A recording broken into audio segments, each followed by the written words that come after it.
My dear students, स्वागत है आपका अपने इस चैनल में। बच्चों, आप कैसा कर रहे हैं? एग्जाम आपके नजदीक आ चुका है, चाहे बात करें आईएससी बोर्ड चाहे सीबीएसई बोर्ड, दोनों एग्जाम्स अब नजदीक हैं। आपकी तैयारी अच्छी चलनी चाहिए। अगर कहीं प्रॉब्लम आ रही है तो आप मेरे से कंसल्ट कर सकते हैं। हमारा व्हाट्सएप नंबर आपके लिए अवेलेबल है, टेलीग्राम ग्रुप अवेलेबल है। कोई भी प्रॉब्लम कहीं भी आ रही है तो आप डायरेक्टली मेरे से बात करें। जैसा कि बच्चों हम लोग एटम पे रिवीजन कर रहे हैं। एटम का एक वीडियो अपलोड हो चुका है, आप लोगों ने देखा उसको और सारी चीजें नोट किया। आज उसी का दूसरा वीडियो हम लोग कर रहे हैं। इस वीडियो में हम लोग ऑलमोस्ट फिनिश कर देंगे। एक तरीके से आपका 100% रिवीजन हो जाएगा एटम का। नाउ अगर आप चाहें तो एटम के क्वेश्चन को ट्राई करें, आप देखेंगे कि आपको सारे क्वेश्चन हो जाएंगे। ठीक है, थोड़ा सा स्ट्रैटेजिक चेंज हमें करना होगा। बात करें फर्स्ट टर्म एग्जामिनेशन का, तो फर्स्ट टर्म एग्जामिनेशन आपका कैसा था? आपका first term examination MCQ based था, ऑब्जेक्टिव बेस्ड था, जहां पे आपको कुछ फीचर्स और फैक्ट्स में आपको आंसर करने थे। लेकिन इस टाइम आपका सब्जेक्टिव टेस्ट है, सब्जेक्टिव एग्जाम है, आपको डिस्क्रिप्शन के साथ लिखना होगा। तो थोड़ा सा एग्जाम के लिए प्रैक्टिस करके जाइएगा कि आंसर्स को किस तरीके से लिखना है। अगर आप अपने आंसर्स चेक कराना चाहते हैं तो प्रीवियस ईयर क्वेश्चंस को चेक करें, लिख के आप मुझे स्क्रीनशॉट अपना या फोटो खींच के हमें व्हाट्सएप करें या वीडियो टेलीग्राम पे भेज दें, जहां पे मैं आपको ये बता सकता हूं कि हाँ, ये आंसर आपका परफेक्ट है या नहीं है। क्योंकि हम तो क्वेश्चन करके आएंगे, लेकिन लिखने की टेक्निक क्या होनी चाहिए, सब्जेक्टिव का अलग होता है। ठीक है, तो इन दो बातों पे थोड़ा ध्यान देना है। एक तो आपको क्या सब्जेक्टिव टेस्ट के अकॉर्डिंग प्रिपरेशन करनी है, और दूसरा इस दौरान और जो अननेसेसरी एक्टिविटीज हैं, जो एक्स्ट्रा एक्टिविटीज है, उसको छोड़ना है। दूसरी चीज ये है कि थोड़ा प्यार व्यार और थोड़ा अट्रैक्शन अफेक्शन को इस बार छोड़ देना है। थोड़े दिन के लिए बोल देना है कि भाई एग्जाम आ गया है, थोड़ा पढ़ लेने दीजिए, चाहे वो लड़का हो चाहे लड़की, दोनों लोग पढ़ाई पे ध्यान दें। ये सब चीजें तो होती रहेगी। और तीसरे नंबर पे अगर बच्चों फ्रस्ट्रेशन हो रहे हैं तो बिल्कुल फ्रस्ट्रेट होने की जरूरत नहीं है। ऐसे एग्जाम आते रहेंगे, बहुत एग्जाम आएंगे, फ्रस्ट्रेट होने की जरूरत नहीं है। बट आप ये श्योर रहें कि आपका जो टाइम है एग्जाम प्रिपरेशन का, वो 100% एग्जाम में जा रहा है। कि दैट मीन्स हम मोबाइल नहीं चला रहे हैं या कहीं घूम रहे हैं, ये सब ना होने पाए। अदरवाइज एग्जाम बहुत अच्छा जाएगा, घबराने की बिल्कुल जरूरत नहीं है। ठीक है, बहुत लोग होते हैं, अरे 12th का एग्जाम है, 12th का एग्जाम है, 12th का एग्जाम है, खाना खा रहे हो, 12th का एग्जाम है, सांस ले रहे हो, 12th का एग्जाम है, तुम क्या कर रहे हो? घबराने की बिल्कुल जरूरत नहीं है। पढ़ते रहो, ये जरूरी है, घबराने की जरूरत नहीं है। चलिए हम लोग आगे बढ़ते हैं। पिछले वीडियो में हम लोग बात कर चुके हैं up to the energy, expression of energy, यानी किसी ऑर्बिट में इलेक्ट्रॉन की क्या एनर्जी होगी, अलाउड एनर्जी। इस तक यहाँ तक हम लोग डिस्कशन कर चुके हैं। अब हम लोग को आगे देखना है, और देखना है स्पेक्ट्रम के बारे में। ठीक है, तो चलिए आगे करते हैं हम लोग। चलिए बच्चों, अब देखिए हम एनर्जी ऑफ द इलेक्ट्रॉन के बारे में बात करें तो किसी ऑर्बिट में जो इलेक्ट्रॉन की एनर्जी होती है उसका एक्सप्रेशन क्या आया था? En is equal to -2π² k²m⁴z²। ठीक है, यहाँ पर k क्या है? 1/4πε0। प्रीवियस वीडियो में बताया है आपको। m mass of the electron, E क्या है? इलेक्ट्रॉनिक चार्ज, Z क्या है? आपका एटॉमिक नंबर, n क्या है? जिस ऑर्बिट में इलेक्ट्रॉन एग्जिस्ट कर रहा है उस समय, और h प्लैंक्स कांस्टेंट। ठीक है, तो ये हमारा किसी ऑर्बिट में इलेक्ट्रॉन का एनर्जी है। अब अगर बात करें किसी ट्रांजिशन का, सपोज एक इलेक्ट्रॉन N2 लेवल से N1 लेवल पे आ रहा है, तो जब ये क्या होगा, ट्रांजिशन करेगा किसी हायर लेवल से लोअर लेवल पे, तो एनर्जी एमिट करेगा। ठीक है, तो सपोज ये एनर्जी E का एमिट कर रहा है, तो अब ये एनर्जी कितना होगा? जितना इन दोनों लेवल्स के एनर्जी का गैप होगा। तो आइए जानते हैं कि दूसरे लेवल में यानी N2 लेवल में क्या एनर्जी होगा। तो सारी वैल्यूज तो सेम रहने वाली हैं, केवल डिफरेंस किसका आएगा? N2² का। तो जहां N था हमने N2² पुट कर दिया। अगर N1 की बात करें तो N1² आ जाएगा। ठीक है, तो ये E2 E1 that means N1 और N2 की एनर्जीज हो गई। ठीक है, जैसा कि आप यहाँ पे देख सकते हैं। अब जो एनर्जी का हमारा फोटोन रेडिएट होगा, उसकी एनर्जी क्या होगी? E is equal to E2 - E1। ठीक है, अब हम क्या करेंगे? E1 और E2 की वैल्यू ले जाके इसमें प्लेस करेंगे और फिर एक एक्सप्रेशन डिराइव करेंगे। चलिए नेक्स्ट स्लाइड में करते हैं। क्या किया?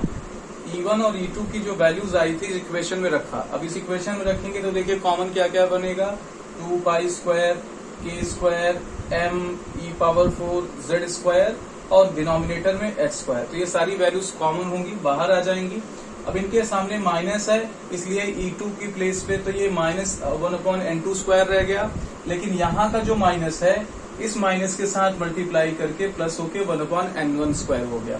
नेक्स्ट बच्चों, फिर हम लोगों ने क्या किया, इनके ऑर्डर को क्या कर दिया, फ्लिप कर दिया, यानी 1/n1 स्क्वायर को आगे ले लिया, 1/n2 स्क्वायर को पीछे माइनस में। ठीक है, तो ये एनर्जी ऑफ दी फोटोन आ गया या रेडिएशन आ गया जो इस ट्रांजिशन से एमिट होगा।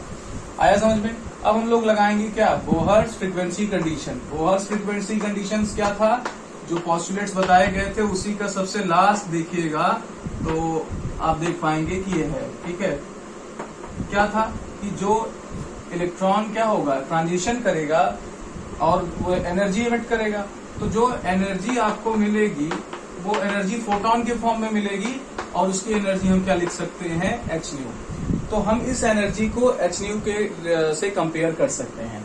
तो जब कंपेयर करेंगे और ये पूरी वैल्यू यहाँ लिखेंगे और फिर आपके पास न्यू है, तो इस, ठीक है, तो क्या आ जाने वाला है, hν is equal to 2 pi k square m, अच्छा यहाँ पे भी स्क्वायर रहेगा, k square m e power 4 z square, denominator में x स्क्वायर, ब्रैकेट में आपके पास n1 स्क्वायर माइनस 1/n2 का स्क्वायर।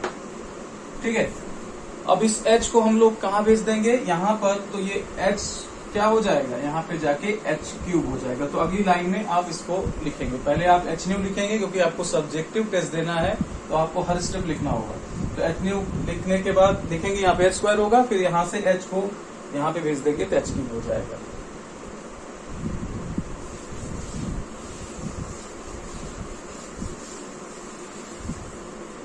एग्जाम में बच्चों मैं फिर कह रहा हूँ, घबराना नहीं है, आप आराम से एग्जाम दीजिए, लेकिन पढ़ते हुए एग्जाम दीजिए, ऐसे हवाबाजी में एग्जाम नहीं देना है। ठीक है, इसीलिए लोग डराते हैं कि आप सीरियस रहें।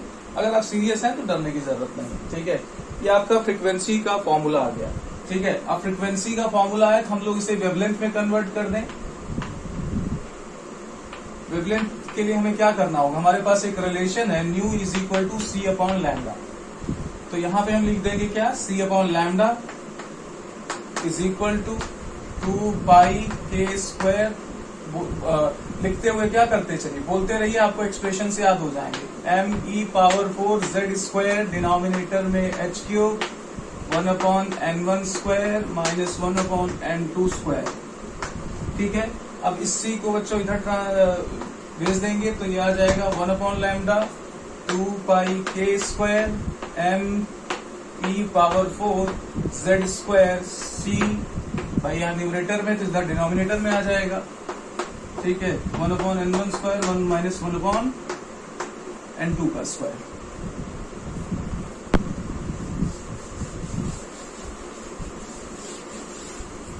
ये आपका एक्सप्रेशन आ गया किसका, वेवलेंथ का। अब ये तो एक्सप्रेशन बहुत बड़ा है, बहुत बड़ा है, तो इसके लिए हमारे पास एक अच्छा सा रास्ता है। एक बढ़िया सज्जन थे, बहुत अच्छे आदमी थे, जिन्होंने इसको एक कांस्टेंट बोल दिया, और कांस्टेंट है भी। इस कांस्टेंट को हम बोलते हैं रिडबर्ग कांस्टेंट, रिडबर्ग्स कांस्टेंट। ठीक है, जिससे आपका एक्सप्रेशन बहुत छोटा हो जाएगा। इस पूरे एक्सप्रेशन, इस पूरे वैल्यू को उन्होंने क्या बोला, रिडबर्ग कांस्टेंट बोल दिया। ठीक है, दैट मीन्स 2 पाई स्क्वायर, अच्छा स्क्वायर यहाँ पे k square m e power 4 z square c/h³। ठीक है, तो ये पूरा उन्होंने कांस्टेंट में ले लिया, और कांस्टेंट है भी। यहाँ पर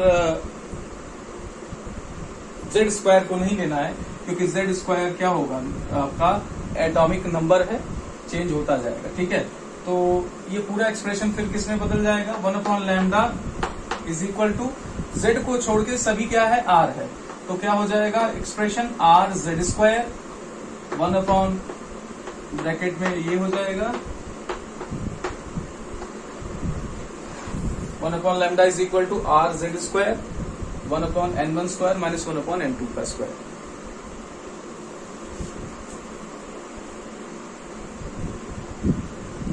ठीक है, r की सारी वैल्यूज अगर आप रख के कैलकुलेट करें तो r आपका कितना आ जाएगा, मैं यहां लिख दे रहा हूं जगह कम हो तो नीचे। R is equal to 1.09 into 10⁻⁷। अब बच्चों इसका यूनिट क्या आएगा? देखिए ये नंबर्स हैं, ये ऑर्बिट नंबर्स हैं, तो इसका डायमेंशन होगा नहीं। लेफ्ट हैंड में देखिए क्या 1/लेंथ, ये क्या है आपका 1 है, ये लैम्डा, लैम्डा क्या है वेवलेंथ, यानी लेंथ का डायमेंशन L का होगा नीचे। तो डायमेंशनल बैलेंस करने के लिए ये सभी चीजों को क्या करना होगा 1/L का डायमेंशन रखना होगा, यानी इसका जो यूनिट आ जाएगा वो मीटर इनवर्स आ जाएगा।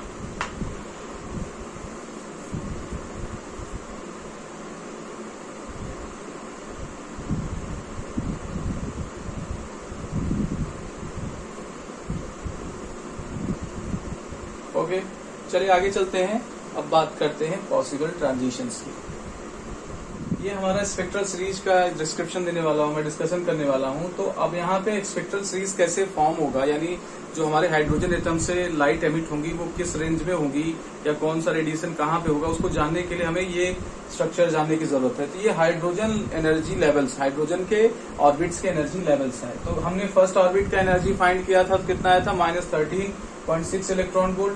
दूसरे एनर्जी लेवल को जब फाइंड किया था तो हमने क्या किया, देखा कि -3.4 इलेक्ट्रॉन वोल्ट, और तीसरे का 1.5 इलेक्ट्रॉन वोल्ट, और चौथे का 0.8 माइनस में 85। इस तरीके से अपर एनर्जी लेवल्स हम लोगों ने फाइंड किया था। अब क्या होगा कि इलेक्ट्रॉन कितने तरीके से ट्रांजिशन शो कर सकता है, उसी के अकॉर्डिंग क्या होगा हमारा ट्रांजिशन होगा। तो अब देखिए हम लोग पहले बात करते हैं कैसे कैसे एनर्जी ट्रांजिशन हो सकते हैं। तो एक ट्रांजिशन ये हो सकता है कि इलेक्ट्रॉन कहाँ से कहाँ पे आए, दूसरे से पहले लेवल पे आए। एक क्या हो सकता है कि तीसरे से पहले पर आए, चौथे से पहले पर आए, पांचवे से पहले लेवल पे आए, या और भी जो अपर लेवल्स हैं वहां से इलेक्ट्रॉन जंप करके कहाँ पे आए, n इज इक्वल टू 1 पे आए। ठीक है, अब दूसरे पॉसिबल ट्रांजिशन आ जाते हैं दूसरे लेवल के लिए। तो अब क्या करेंगे, देखेंगे कि भाई दूसरे से पहले में आ चुका है, अब दूसरे लेवल पे हम इलेक्ट्रॉन को वेट कर रहे हैं। तो क्या कर रहे हैं, देख रहे हैं कि ये तीसरे लेवल से पहले लेवल में आ गया, सॉरी सेकेंड लेवल पे, चौथे से सेकेंड में, पांचवें से सेकेंड में, इसी तरीके से अपर लेवल कोई होगा वहां से भी ये आएगा। ठीक है, आइए तीसरे में देखते हैं। तीसरे लेवल के ऊपर कितने लेवल है, 4, 5, 6, 7। तो चौथे से तीसरे में आ गया, पांचवें से तीसरे में आ गया, और अपर लेवल से भी तीसरे में आ गया। इसके बाद आते हैं चौथे में। तो चौथे में हमने देखा कि पांचवें लेवल से फोर्थ में आ गया, 6th लेवल से आ गया, 7th लेवल से आ गया, सो ऑन। और उसके ऊपर भी इसी तरीके से आपको ट्रांजिशंस देखने को मिलेंगे। तो आप ये देख रहे हैं कि कुछ ट्रांजिशंस में फाइनल स्टेट कितना हो रहा है, 1 हो रहा है, कुछ में क्या हो रहा है 2 हो रहा है, कुछ में 3 हो रहा है, कुछ में 4 और कुछ में 5। इसी तरीके से इनको क्या किया गया, ग्रुप बना दिया गया।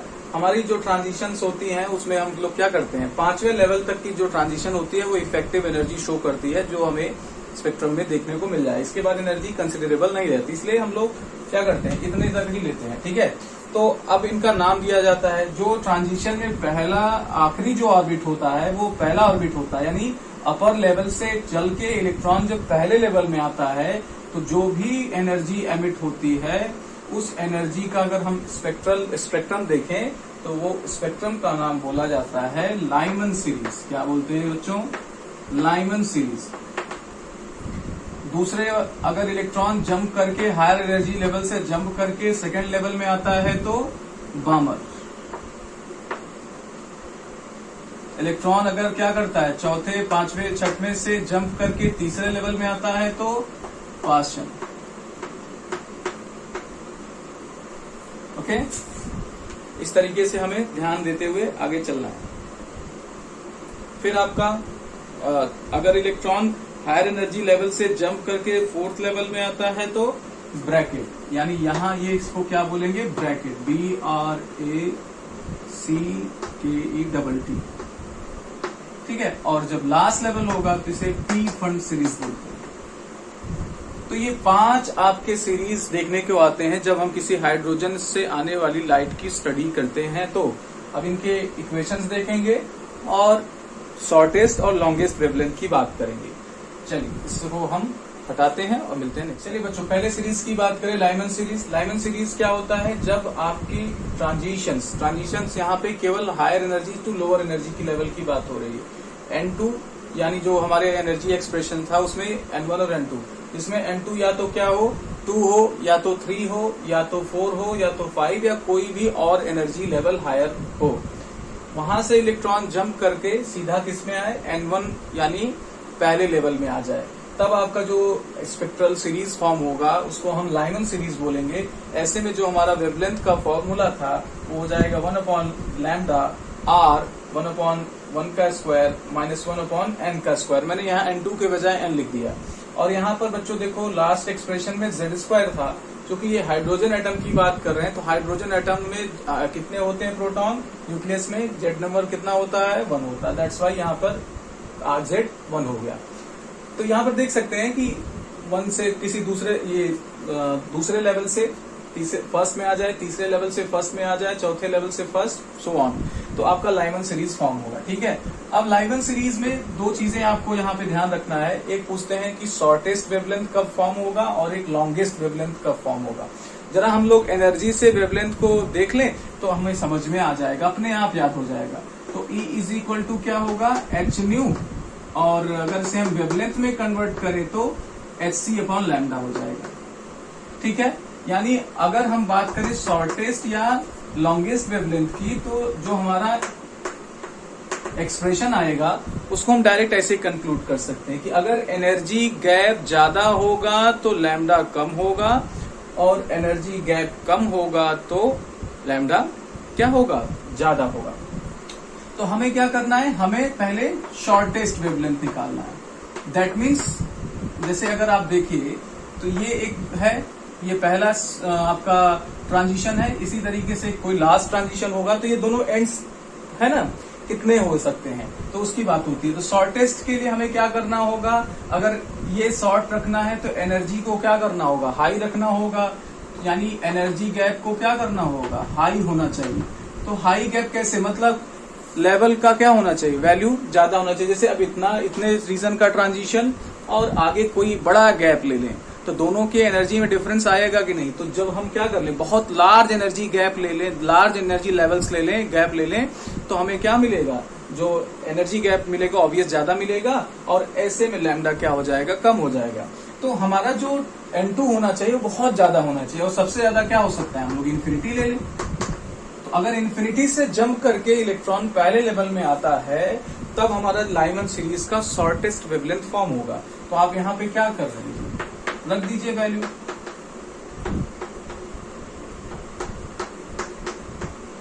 ठीक है, 1/∞ का स्क्वायर। अब इन्फिनिटी मतलब बहुत बड़ा नंबर। ठीक है, अगर एक को आप इन्फिनिटी से डिवाइड करेंगे तो 0 आएगा भाई। एक को 2 से डिवाइड करिए तो 0.2, एक से 2 लोगों में डिवाइड करिए आधा आधा, 3 लोगों में करिए और छोटी वैल्यू, 4 में करिए, इन्फिनिटी में करिए तो छूने को भी नहीं मिलेगा। तो ऐसे ही 1 को अगर इन्फिनिटी से डिवाइड करेंगे तो क्या हो जाएगा? 0 आ जाएगा। तो ये टर्म आपका 0 हो जाएगा। क्या बचेगा? 1/λ इज इक्वल टू r, या lambda is equal to 1/r। अब r की वैल्यू आपके पास है, इसमें पुट करके आप क्या कर सकते हैं? Minimum wavelength, shortest wavelength find कर सकते हैं। इसी तरीके से हाईएस्ट वेवलेंथ फाइंड करना हो तो आप क्या कर लीजिए? एनर्जी गैप को कम कर दीजिए। लैम्डा हाई करना है तो ई क्या करना होगा?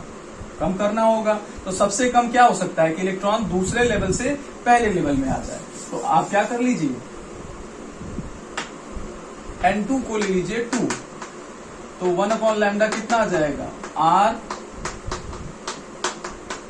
आएगा कि नहीं? इस एक्सप्रेशन में रखना है। N2 की जगह क्या रखना है? n² की जगह 2² रखना है। तो आ जाएगा R 1/1 माइनस 1/2 का स्क्वायर क्या हो जाएगा? 4, और उसके बाद 4 बन जा 4, तो ये आ जाएगा 3r/4। ये 1/λ है, लेकिन हमें निकालना क्या है? लैम्डा। तो ये आ जाएगा 4/3r। ये आ जाएगा आपका लॉन्गेस्ट वेवलेंथ। इसी तरीके से आपको हर सीरीज में करना है। शॉर्टेस्ट के लिए क्या करना है, लॉन्गेस्ट के लिए क्या करना है, दोनों याद रखना है। चलिए आगे चलते हैं बामर सीरीज के लिए। अच्छा, एक यहाँ पे जरूरी बात कि हमारा जो लाइमन सीरीज होता है बच्चों, उसका रेडिएशन एनर्जी इतना ज्यादा होता है, मतलब रेडिएशन की एनर्जी ज्यादा होती है, इसलिए वो अल्ट्रा वायलेट रीजन में लाई करता है। किस रीजन में? अल्ट्रा वायलेट रीजन में। किस रीजन में? अल्ट्रा वायलेट रीजन में। लाइमन सीरीज कहां फॉर्म होती है? अल्ट्रा वायलेट रीजन में। ठीक है, चलिए आगे चलते हैं। अब बात करते हैं बामर सीरीज। चलिए बच्चों, अब बात करते हैं बामर सीरीज का। तो बामर सीरीज में हमने ये जाना कि जब इलेक्ट्रॉन 3, 4, 5 यानी तीसरे लेवल, चौथे लेवल, पांचवें लेवल से जम करके जब दूसरे लेवल में आता है तब वो बामर सीरीज फॉर्म करता है। ऐसे में हमारा वेवलेंथ का formula 1/λ is equal to r bracket में भाई ये n1 की वैल्यू 2 है तो 2 का स्क्वायर हो जाएगा minus n square. n square की वैल्यू इनमें से कोई भी हो सकती है, 3, 4, 5, 6। ठीक है, अब जो ये एनर्जी आपका एमिट होगा उसका वेवलेंथ किस रीजन में लाई करेगा? आपका रीजन लाई होगा विजिबल रेंज। ठीक है, तो ये याद रखना कि केवल बामर सीरीज विजिबल रेंज में लाई करती है। अगर आपको इस कमरे में मान लीजिए हाइड्रोजन बल्ब जला के दे दिया जाए तो आपको जो भी रोशनी दिखाई देगी वो बामर सीरीज की होगी। ठीक है, क्योंकि अल्ट्रा वायलेट रीजन में हमारा लाइमन था तो लाइमन तो हमारी सीधे आंखों से हमको नहीं दिखेगी। आते हैं पार्शियल पे डिस्कशन करते हैं। तो पार्शियल में क्या होता है कि तीसरे लेवल में इलेक्ट्रॉन आता है जब वो कहां से आ रहा हो? चौथे, पांचवें या छठवें लेवल से जंप करके यहाँ पे आ जाए, n1 is equal to 3 level में आ जाए। ठीक है, तो तब हमारा एक्सप्रेशन क्या हो जाएगा? 1/λ is equal to r 1/3 square minus 1/n square. अब ये किस रीजन में आएगा? चूंकि अब एनर्जी की गैप जो है वो कम होती जा रही है, इस वजह से जो हमारा रेडिएशन होगा उसकी भी एनर्जी कम हो जाएगी। अब आएगा विजिबल से छोटी रेंज, इंफ्रारेड। तो पार्शियल सीरीज या ब्रैकेट या पी फंड ये सब आएंगे आपके किस में? इंफ्रारेड में।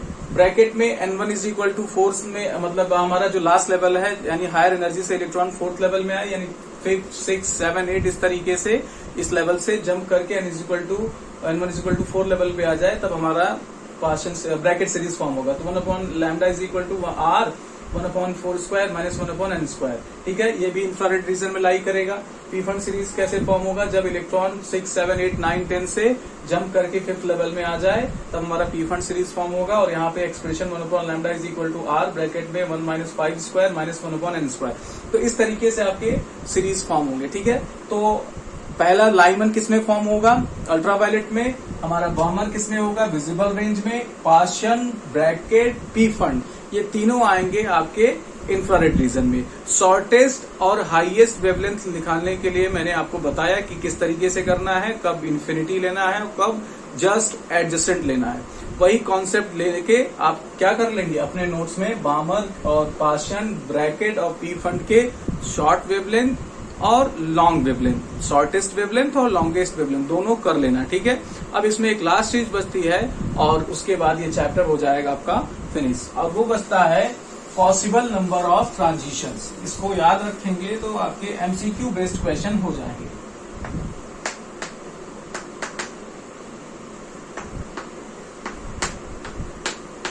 Possible number of transitions. ठीक है, अगर इलेक्ट्रॉन किसी n लेवल में है तो कितने पॉसिबल ट्रांजिशंस वो शो करता है? इसका जो एक्सप्रेशन है बच्चों, n is equal to n-1/2। इसका जैसे एक एग्जांपल देता हूं कि suppose electron n is equal to 3 level में है, तो 3 लेवल में है तो कितने पॉसिबल ट्रांजिशन शो करता है? जरा देख लेते हैं, थ्योरेटिकली भी और प्रैक्टिकली भी। तो 1, 2, 3। अब देखो इलेक्ट्रॉन 3 में है तो कहां कैसे कैसे जा सकता है? एक तो 3 से 2 का शो कर सकता है, 3 से 1 का शो कर सकता है और दूसरा 2 से 1 का। इतने 3 लेवल पे होने के बाद इतने पॉसिबल ट्रांजिशन हो सकते हैं, 1, 2, 3। इस एक्सप्रेशन में भी दिखना चाहिए। तो यहाँ पे small n is equal to कितना हो गया? 3 माइनस 1/2 तो कितना हो जाएगा? 3 में से 1 गया तो 2 डिवाइडेड बाई 2 से 2 कैंसिल हो गया। 3 पॉसिबल ट्रांजिशन हो सकता है।